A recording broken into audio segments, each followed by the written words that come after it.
राधे राधे दोस्तों, जय श्री कृष्णा। अब हम श्राद्ध में कौन सी वस्तु निषेध होती है और कौन सी वस्तु ग्राह्य होती है इसके विषय में बताएंगे। इसके पहले आपने हमारे चैनल को अभी तक सब्सक्राइब नहीं किया हो तो कृपया चैनल को सब्सक्राइब कर लें, बेल आइकन दबाएं। देखिए यहाँ पर शास्त्रकार लिख रहे हैं अंतकर्म श्राद्ध प्रकाश में कि श्राद्ध में पितरों के निमित्त पात्र के रूप में पलाश तथा महुआ आदि के वृक्षों के पत्तों, दाने तथा काष्ठ एवं हाथ से बनाए हुए मिट्टी आदि के पात्रों का प्रयोग किया जा सकता है, परंतु इसके साथ ही सुवर्णमय एवं रजतमय पात्रों के प्रयोग की विधि है। अर्थात यहाँ पे चांदी के पात्र की बहुत ज्यादा महिमा बताई गई है, क्योंकि भगवान शिव जी के नेत्र से उद्भूत हुई है चांदी, इसलिए चांदी की महिमा परम बहुत ज्यादा है, पितरों के लिए परम कल्याणकारी है।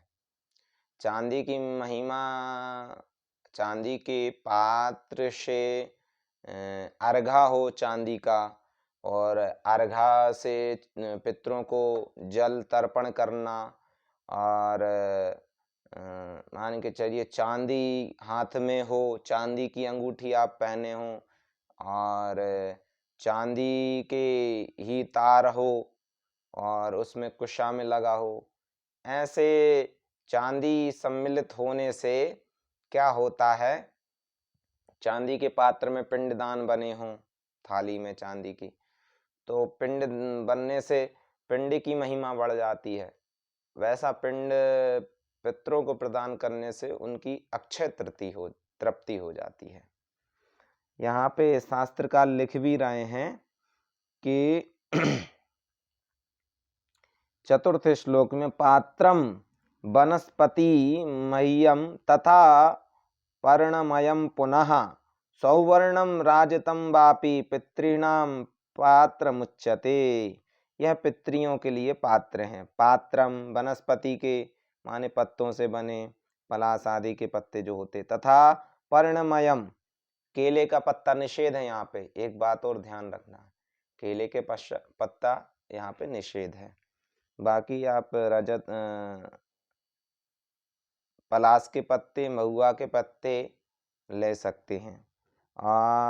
रजतस्य कथा वापि दर्शनम दानमेव वा राजतैर्भाज नैरेषा मथवा वयपि श्रद्धया दत्तमक्षय कल्पते तथार्पिंड भोज्यादौ पितॄणाम राजतम मतम। अर्थात ये कह रहे हैं कि मत्स्य पुराण के अनुसार, मत्स्य पुराण में ऐसा लिखा हुआ है कि चांदी के पात्र में रखा हुआ पिंड और चांदी का संपर्क होने से पिंडों को, वह पिंड पितरों को जब हम प्रदान करते हैं तो पितरों की अक्षय तृप्ति हो जाती है।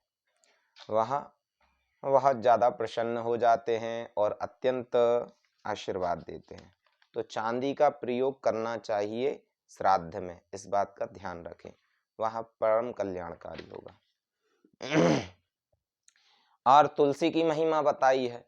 तुलसी पिंड में तुलसी लगाना चाहिए, तुलसी का पत्र लगा के पिंड देना चाहिए। वह पिंड भगवान विष्णु को बहुत प्रिय है। वह पितृस्वरूपी जनार्दन वासुदेवः प्रियंतान नमम। श्राद्ध के अंत में ऐसा हम कहते हैं समर्पण के स्थान पे। तो वो पितृस्वरूपी जो जनार्दन है, माने हमारे जनार्दन, हमारे पूर्वज, वह हमारे पितर बहुत ही ज्यादा प्रसन्न हो जाते हैं। तुलसी युक्त पिंडदान करने से पितरों की बड़ी प्रसन्नता बढ़ जाती है। और यहाँ पर लिखा भी है द्वितीय श्लोक में, उच्छिष्टम पयः शिव निर्माल्यम गंगोदकम बांतम मधु मृत कर्पटम तस रीतंतु निर्मितम वासः तुलसी गंध माघ्राय पितरस्तुष्टय मानसाः। पितरस्तुष्टय मानसा, पितरों की तुष्टि हो जाती है, वह पितर संतुष्ट हो जाते हैं तुलसी से संबंधित, तुलसी के गंध मात्र से ही। जब सोचिए गंध मात्र से ही संतुष्ट हो जाते हैं तो तुलसी आपने लगा के पिंडदान किया तो कहना ही क्या। फिर तो उस पिंड की महिमा बहुत ज्यादा बढ़ जाती है। ऐसा पिंडदान करना चाहिए। श्राद्ध में ग्राह्य पुष्प, अब यहाँ पे ग्राह्य पुष्प के विषय में बता रहे हैं। तो श्राद्ध में मुख्य रूप से सफेद पुष्प ग्राह्य है। सफेद पुष्प में सुगंधित पुष्प की विशेषता, विशेष महिमा है। मालती, जूही, चंपा, प्रायः सभी सुगंधित श्वेत पुष्प, कमल तथा तुलसी और भृंगराज आदि पुष्प प्रशस्त हैं। स्मृति सार के अनुसार अगस्त पुष्प, भृंगराज, तुलसी, शबपत्रिका, चंपा, तिल पुष्प, ये 6 पितरों को प्रिय होते हैं। यह पितरों के लिए बहुत ही ज्यादा प्रिय पुष्प हैं। सफेद कलर के सुगंधित पुष्प चंपा, मालती, जूही और श्वेत कमल आदि ये पुष्प बहुत ज्यादा प्रिय हैं। सफेद सुगंधित मोगरे के पुष्प, इसकी माला बनाइए, अपने पितरों के अपने पूर्वजों के तस्वीर पे चढ़ाइए, तो वह जब आप तस्वीर पे वो सुगंधित माला चढ़ाएंगे तो उससे बहुत प्रसन्न होंगे पितर। सफेद पुष्प पितरों के लिए अति प्रिय हैं। और यहाँ पे बताएं श्राद्ध में अन्न आदि फलादि का जो बताया है वह भी बताते हैं। तो ब्रह्मा जी ने पशुओं की सृष्टि करते समय सबसे पहले गौं को रचा है, अतः श्राद्ध में उन्हीं का दूध, दही और घी काम लेना चाहिए। दूध का, दही, घी आदि ही काम लेना चाहिए। जौ, धान, तिल, गेहूं, मूंग, सावा, सरसों का तेल, तिन्नी का चावल, कंगनी आदि से पितरों को तृप्त करना चाहिए। आम, अमड़ा, बेल, अनार, बिजोरा, पुराना आंवला, खीर, नारियल, पालसा, नारंगी, खजूर, अंगूर, नीलकैथ, परवल, चिरौंजी, वेर, जंगली बेर, इंद्रजौ और भतुआ, भतुआ का साग होता है एक, इनको श्राद्ध में यत्न पूर्वक लेना चाहिए। जौ, कंगनी, मूंग, गेहूं, धान, तिल, मटर, कचनार और सरसों, इसका श्राद्ध में सरसों, इनका श्राद्ध में होना अच्छा है। माने ये श्राद्ध में अगर हैं तो आपका श्राद्ध बहुत ही ज्यादा प्रशंसनीय होगा पितरों के लिए। और वह जब पितर इस प्रकार का जब भोजन का प्रसाद ग्रहण करेंगे आपके यहाँ, तो वह पितर बहुत ज्यादा प्रसन्न हो जाएंगे। यह पितरों के लिए बहुत ज्यादा प्रिय है। अब श्राद्ध में प्रशस्त ब्राह्मणों के विषय में बताया है, तो यहाँ पर ब्राह्मणों के विषय में बता दें। श्राद्ध में जिस किसी को भोजन कराने की विधि नहीं है, कराने की, हर किसी को नहीं कराना चाहिए श्राद्ध में भोजन। कम ब्राह्मणों को कराएं, अच्छे ब्राह्मणों को कराएं। शील, शौच एवं प्रज्ञा से युक्त, माने प्रज्ञा से युक्त माने ज्ञानी, और युक्त सदाचारी, और तथा संध्या वंदन एवं गायत्री मंत्र का जप करने वाले गौश्रोत्रीय ब्राह्मण को श्राद्ध में निमंत्रण देना चाहिए। श्रोत्रिय कहते हैं वेद की एक शाखा को पढ़ने वाले श्रोत्रिय ब्राह्मण होते हैं। संध्या गायत्री करने वाले ब्राह्मण श्राद्ध में निमंत्रण देना चाहिए। तत् धर्म, दया, दान, सत्य ज्ञान, वेद ज्ञान, कारुण्य, विद्या, विनय तथा अस्ते, चोरी नहीं करने वाले आदि गुणों से युक्त ब्राह्मण इसका अधिकारी है। श्राद्ध में ऐसे ब्राह्मणों को ही बुलाना चाहिए जो वेद के जानकार हैं, संध्या वंदन आदि करते हों। ऐसे ब्राह्मणों को यत्न पूर्वक बुलाना चाहिए। ऐसे ब्राह्मण आने से ही परम कल्याण होता है, पितरों को संतुष्टि प्राप्त होती है। अन्यत्र गोलक और कुंडक ब्राह्मणों को बुला लो तो उसमें उल्टा ही हो जाता है। स्वर्ग से उन पितरों का पतन हो जाता है, उल्टे नरक में और गिर जाते हैं। तो ध्यान पूर्वक पितरों के श्राद्ध में जो ब्राह्मण आप बुला रहे हैं उनको बहुत ही सावधानी से समझ लें, पहले जान लें कौन है क्या है, और कहीं वर्ण संकर तो नहीं है। और वर्ण संकर अगर ब्राह्मण आ गया तो समझ लो सब चौपट हो गया, आपका श्राद्ध भी चौपट हो गया, पितरों का पुण्य भी नष्ट हो जाएगा। इसलिए ध्यान दें इन बातों का, ये श्राद्ध में बहुत ही महत्वपूर्ण बातें हैं।